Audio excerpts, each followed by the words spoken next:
ازيكم عاملين ايه؟ عارفين الكوكيز المستوردة اللي بتبقى في السوبر ماركت؟ هي كوكيز على الطريقة الأمريكية. صورت كده المكونات بتاعتها وحاولت أعملها في البيت معاكم.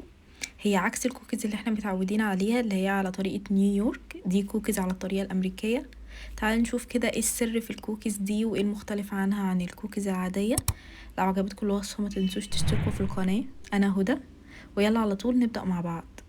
اول حاجة هنبدأ بيها وهي الزبدة. لو بصينا على المكونات المكتوبة على العلبة بتاعة الكوكيز دي هنلاقي مكتوب فيها نكهة الكراميل، وعشان ناخد نكهة الكراميل بنجيب الزبدة بتاعتنا وبنسيحها على نار تكون متوسطة مايلة للهادية عشان نديها كرملة بسيطة قوي، لون كراميل، افتح لون في الكراميل. تقريبا هناخد اللون ده بعد 5 دقايق، وبعدين نصبها على طول في الطبق ده. ما نسيبهاش في الحلة السخنة علشان اللون ما يغمقش، لو غمق اكتر هتمرر. واحط كمان نص كوباية زيت. لو بصينا على المكونات برضو هنلاقي مكتوب زيت وزبدة، فبنستخدم في النوع ده خليط من الاتنين. واحط نص كوباية سكر ابيض ونص كوباية سكر بني. على فكرة ده مش سكر بني، ده سكر ابيض، انا خلطاه بمعلقة عسل اسمر، هو بالظبط السكر البني، هو ده البديل بتاع السكر البني. يبقى نص كوباية سكر ابيض ونص كوباية سكر ابيض كمان ضيف عليها معلقة عسل اسود. العسل الاسود اللي هو دبس قصب السكر. وهنحتاج كمان بيضة واحدة بس. وهنحتاج معلقة حليب. لو بصينا برضو على المكونات هنلاقي مكتوب نسبة بسيطة قوي من الحليب والمكسرات والبيض مكتوبة في المقادير، فحطيت معلقة واحدة كبيرة من الحليب.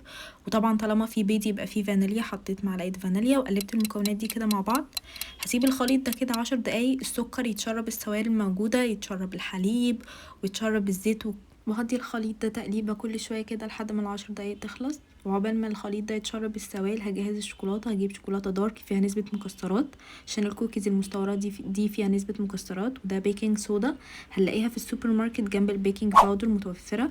وهنحط كمان كوبايه ونص تقريبا من الدقيق، رش عليهم نص معلقه صغيره ملح وربع معلقه صغيره بيكنج باودر. ودي البيكنج صودا هحتاج منها نص معلقه صغيره. البيكنج صودا هتتفاعل كويس مع وجود العسل الاسود.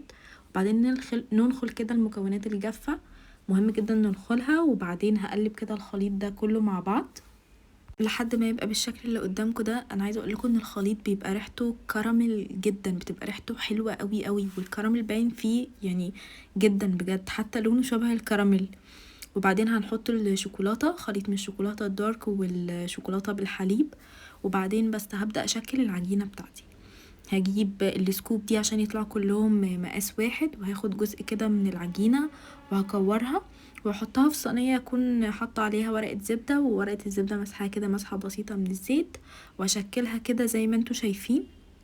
وبعدين لما احطها في الصينية هضغط عليها عشان اديها الشكل المدور، عشان احاول يطلعوا كلهم في الاخر نفس المقاس.